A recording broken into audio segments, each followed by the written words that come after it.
오늘 우리에게 주신 말씀은 신약 빌립보서 3장 12절에서 4장 1절에 있는 말씀입니다. 바울이 굉장히 신뢰했던 교회, 모든 교회를 사랑했지만 그러나 사랑함과 더불어 신뢰했던 교회가 바로 빌립보 교회였습니다. 빌립보 교회 안에 문제가 생겼죠. 자, 바울이 신뢰했던 그 빌립보 교회 안에 없어진 줄 알았던 할례받음으로 구원에 이른다라고 하는 아주 망측한 율법주의가 다시 등장하기 시작했습니다. 이 빌립보 교회 안에도 이미 없어진 줄 알았던 율법을 지켜야 구원에 이른다, 즉 구원의 문제가 생기는 거죠. 할례를 받아야 한다. 그리고 율법을 지켜야 구원을 얻을 수 있다라고 생각하는 사람들이 들어와 교회를 회복놓습니다.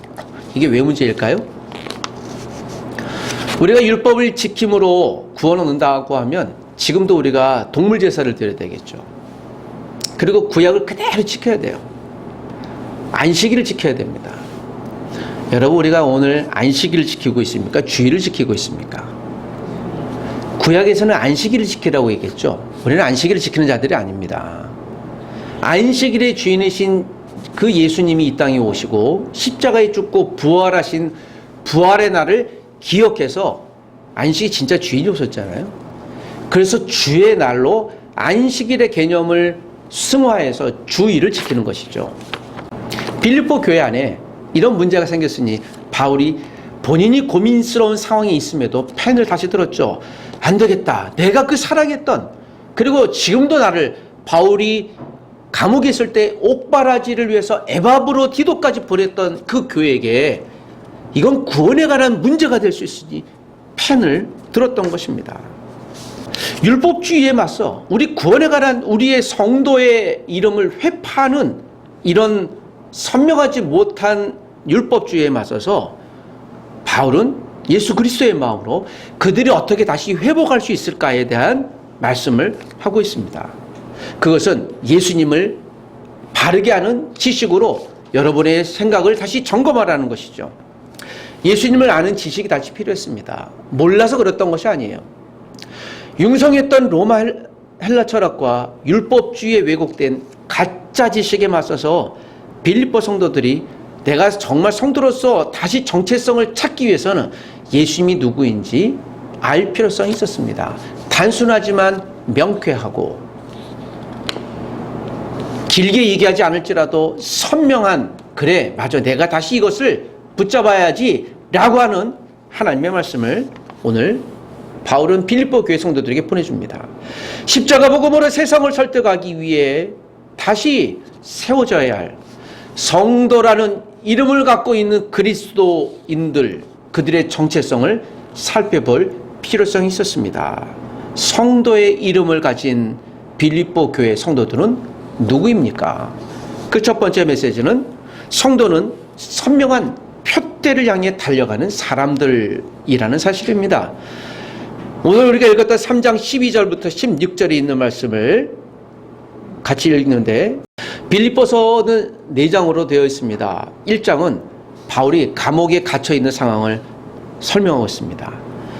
그럼에도 어려운 중에 로마의 복음이 전파되는 것을 아주 기뻐하고 있습니다. 빌립보서의 대표적인 두 가지 단어가 있는데 그것은 그리스도와 기쁨이라는 단어입니다. 그래서 빌립보 교회를 소위 말하면 기쁨의 교회라는 의미로 사용하기도 합니다. 빌립보 교회 성도들은 믿음을 잘 지켰고요. 또 바울은 그들을 그렇게 칭찬하고 있죠.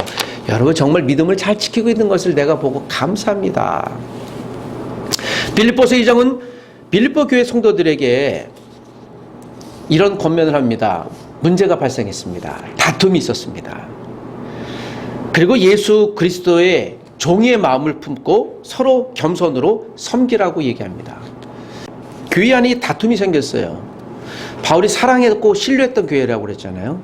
이 다툼이 율법주의 다툼인 것이죠. 할례 받아야 돼. 아니요, 예수님이 십자가에 죽고 부활하심으로 모든 율법을 완성했는데 왜 할례를 받아야 돼? 그래도 할례를 받아야지. 예, 이게 왜곡된 아주 쥐새끼 같은 율법주의인 것이죠. 저 사단들이 이 교회 안에 침탈려가 있으잖아요. 똑같은 것입니다.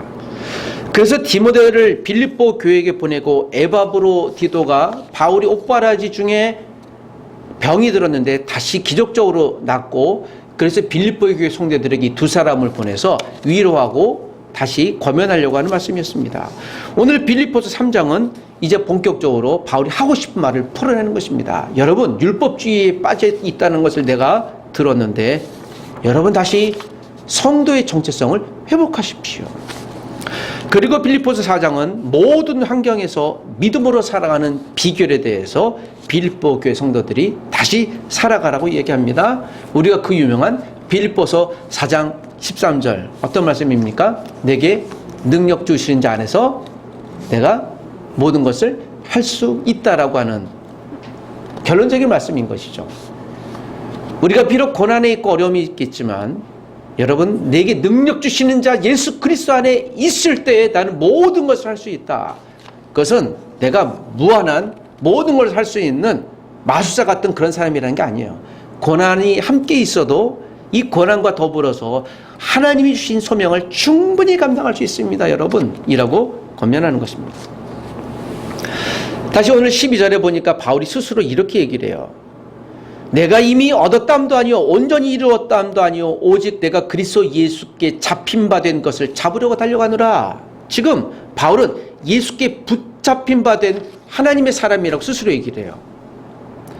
바울이 30대에 정껏 당당했을 때 우리가 사도행전에 잘 알고 있죠. 다메스커스 도상에서 바울이 그리스도인들을 잡으러 쫓아갔던 사람인데 주님이 바울을 만나주심으로 3일 만에 그가 변화가 되어졌죠.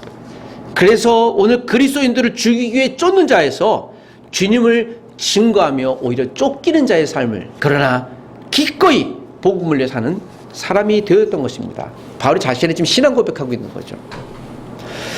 그리고 13절에 바울은 형제들아, 빌립보의 성도들에게 얘기합니다. 내가 잡은 줄로 여기지 아니하고 오직 한 일, 즉 뒤에 있는 것은 잊어버리고 앞에 있는 것을 잡으려고, 율법주의와 또 이 빌립보 공동체 안에 있었던 이들을 무너뜨리려고 하는 그 세상의 풍조 가운데, 또 다툼의 풍조 가운데 이것을 극복할 수 있는 한 가지는 지금 우리의 다툼의 잘잘못에 대해 명확히 구분 짓는 것도 필요하지만 우리가 과거에 설마 그랬을지라도 우리가 미래를 향해 달려가는 그런 공동체가 되어야 한다. 그래서 14절에 표대를 향하고 그리스도 예수 안에서 하나님이 위에서 부르신 부름이 무엇인지를 분별하고 그것을 향해 달려가십시다. 우리가 다시 소명을 확인하고 붙잡으라는 것이죠. 표대가 무엇인가요? 목표 지점입니다. 이게 고린 지점이죠. 우리가 빨리 가는 것보다 더 중요한 것은 바르게 가는 것이라고 합니다. 작년에 한국은 몇 가지 신기록을 세웠어요. 전 세계에서. OECD가 생기고 뭉크타드 경제개발기구가 유엔에서 생겨난 이후로 경제개발국, 즉 쉽게 후진국에서요 선진국으로 진입한 유일한 나라가 대한민국입니다. 그 G7에서요 이탈리아를 밀어내고 한국이 들어갔어요. 경제로는. 그래서 작년에 뭉크타드에서 한국은 개발도상국이 아니라 선진국입니다고 해서 작년부터 선진국이 되어졌죠. 예, 그래서 우리가 선진국이에요. 그런데 여러분, 한국이 기적과 같은 그런 나라라고 얘기를 하는데 여기에 저는 한 가지 또 고민이 됐습니다. 그래, 우리가 속도감 있게 달려가는 건 중요한데 여러분, 속도에 제어가 없으면요 위험에 빠집니다. 독일의 아우토반에서 어느 터키에 있는 대기업 CEO가 시속 412km를 해서 자랑스럽게 자기 페이스북에 올렸다가 독일 정부에서 제지를 받았습니다. 거긴 속도 제한이 없거든요. 법적으로. 그 법적인 문제는 되잖아요. 근데 경고를 했어요. 당신이 한 번만 더 그런 일을 한다면 당신 죽을 수도 있습니다. 정부에서 공식적으로 얘기한 거죠. 당신의 순간의 쾌감을 위해서 세계 신기록 세웠다고 하는 쾌감을 위해서 당신이 좋을 수는 있지만 앞으로 한 번 더 그렇다면 우리는 법적인 제재를 하겠습니다. 왜냐하면 그 사람의 생명도 문제지만 다른 사람의 생명이 문제일 수 있거든요. 여러분, 우리가 가속력 있게 정말 빨리 가는 것도 때로는 필요하지만 브레이크가 없으면 그는 죽습니다. 오늘 우리가 선진국이 되었다라고 해서 좋아하는 것보다 과연 우리가 바르게 오고 있나? 혹시 우리가 이 대한민국에 소외된 사람 없나? 또 우리가 앞으로 가야 될 곳이 맞을까? 그래서 항상 우리가 목표 지점을 점검하는 것은 정말 필요합니다. 내비게이션도 가끔 보잖아요. 아, 이게 맞나 안 맞나? 내가 제대로 가고 있나를 살펴보죠. 우리가 예수 믿는 것이라는 것도 믿음 생활도 마찬가지입니다. 우리가 가족 공동체입니다. 영적인 공동체였죠. 내가 믿음으로 작년보다 2배, 3배 성장했어. 아, 난 정말 멋있어. 잘났어. 물론 그 스스로 격려하는 것은 필요합니다. 그러나 우리 가운데 소외되고 어려운 분들, 또 성장하지 못하고 성숙하지 못한 분들을 같이 살펴봐야죠. 이것이 가족이고 공동체인 것이죠. 누군가 풀리지 않는 문제가 있을 때 그 문제가 내 문제가 될 수는 없지만 그 문제를 안고 살아가는 그 성도를 보고 계속 관심을 갖고 한 구석에 있는 그 기도줄을 함께 놓지 않는, 그래서 관심의 끈을 계속 이을 수 있는 그런 분들이 우리가 되어야 될 것입니다. 그럴 때 우리가 다툼이 사라지겠죠. 그래서 갈라디아서 6장 2절에는 너희가 서로 짐을 지라고 얘기해요. 아유, 짐 져서 참 어렵겠습니다. 안 됐어요. 이것은요, 방종에 가까워요. 저 부족하지만 제가 좀 짐을 좀 져드릴게요. 좀 나눠주세요. 이것이 우리의 성도의 정체성인 것이죠. 성도란 이름을 갖고 있는 분들은 그런 분들입니다. 바울이 스스로 그렇게 얘기를 해요. 내가 이전에 과거에는 유대인을, 그리스도인을 죽이는 자였는데 지금은 주님이라는 표대를 향해 달려가는 변화된 사람입니다. 바울이 스스로 그렇게 얘기를 해요. 자만이 아니라 그렇게 살았던 것이죠. 빌립보 교회 성도들이 들으라고 하는 소리예요. 여러분은 어떤 존재입니까? 내가 듣기로는 교회 이런 다툼도 있고 왜곡된 유대주의, 율법주의에 빠졌다는 소리를 들었는데 여러분 다시 예수 그리스도라는 표대를 다시 세워보시면 어떠실까요? 우리가 읽지 않았지만 8절에 이런 말씀이 있어요. 또한 모든 것을 해로 여김은 내 주 그리스도 예수를 아는 지식이 가장 고상함이라. 내가 그를 위하여 모든 것을 잃어버리고 배설물로 여김은 그리스도를 얻고. 빌립보라는 도시가 군사도시였어요. 그 은퇴했던 군인들이 와서 머무르는 계획도시였어요.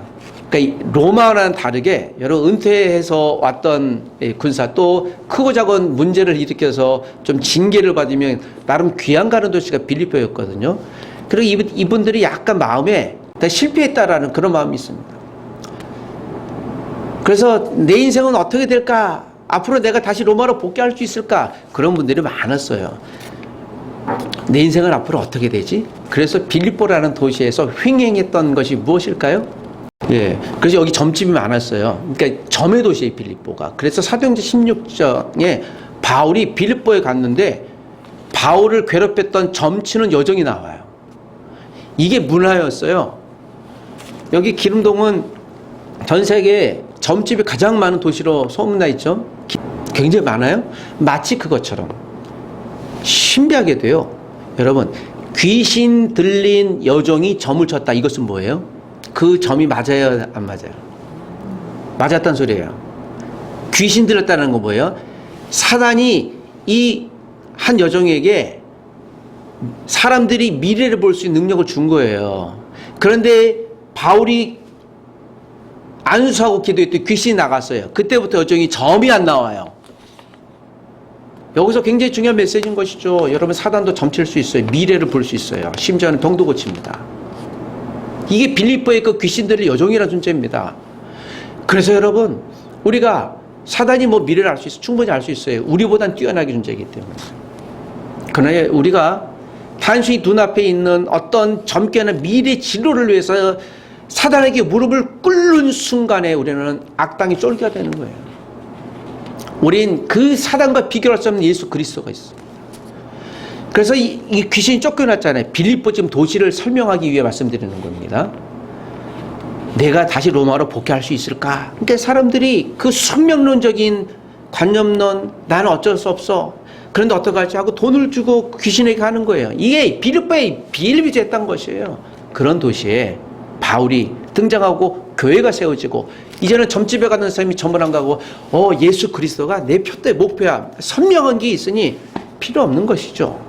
여기서 바울이 모든 것을 배설물로 여겼다는 것은 무엇입니까? 배설물이 인간의 배설물과 음식 찌꺼기 두 가지를 의미해요. 그 음식 찌꺼기를 개해줬거든요. 세상의 율법주의나 이 점쳤던 모든 것들이 이제 음식 찌꺼기처럼 쓸모없다라는 걸 바울이 얘기를 하는 거예요. 예수 그리스도를 아는 지식이 중요하다는 겁니다. 예수님을 아는 지식이 없으면 여전히 세상에 먹다 나면 개가 먹을 만한 음식들을 우린 주워 먹는 존재다. 빌립보가 그런 도시였는데 마치 그리스도인들은 이제 우리가 하나님이 주시는 오늘 주일 아침처럼 양식을 먹는 하나님의 고상한 지식을 우리가 알고 있다. 이게 지식과 많이 안다 그런 의미가 아니라 예수 그리스도라는 바른 목표를 갖고 있다. 그런 것이죠.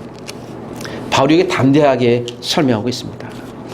성도는요, 믿음을 보관하는 자가 아니라 증거하는 자예요. 우리가 아는 만큼 예수 그리스도를 증거하는 것이죠. 저는 저와 여러분들이 이 세상에서 사실 때 믿음의 프로가 되시길 원합니다. 성도의 프로가 되시길 원합니다. 사랑하는 가족 여러분, 오늘 우리가 믿음의 프로, 성도의 이름을 갖는데 역시 저분들을 보니 그래 내가 교회가 무엇인가 배울 만해. 저분을 보면 내가 예수 그리스도가 누구인지 잘 알지 못하지만 유추하고 추측할 수 있겠어. 참 성도답다 라고 인정받고 쓰임받는 저와 여러분 되시길 주의 이름으로 부탁드립니다. 십자가 복음으로 세상을 설득하기 위해 다시 세워야 할 성도의 정체성은, 성도는 믿음의 자를 견고히 지키는 사람입니다. 오늘 본문의 결론과도 같습니다. 3장 17절에서 4장 1절인데요. 여러분 우리 4장 1절 마지막 절 한 절만 더 읽고 말씀을 제가 정리해 보겠습니다. 17절에서 4장 1절이 마지막 결론과도 같습니다. 17절에 형제들아 너희는 나를 본받는 자 되라. 바울이 감옥에 있습니다. 본받으라는 것은 무엇입니까? 바울과 함께 빌립보 교회를 개척했던 사람들에게 함께 교회를 만들었던 때를 다시 기억하라는 것이죠. 혹시 저를 처음 만났을 때 그때가 언제였는지 기억하시는지요? 우리가 처음 만났을 땐 신비하고 좀 서먹하니까 좀 경계도 하고 저분이 누구이지 좀 그러기도 하죠. 마치 새 옷을 입는 것 같습니다. 새 옷을 입으면 이거 좀 잘하려고 아끼려고 그러죠. 옷을 잘 다려 입으면 좀 아끼려고 하는데요.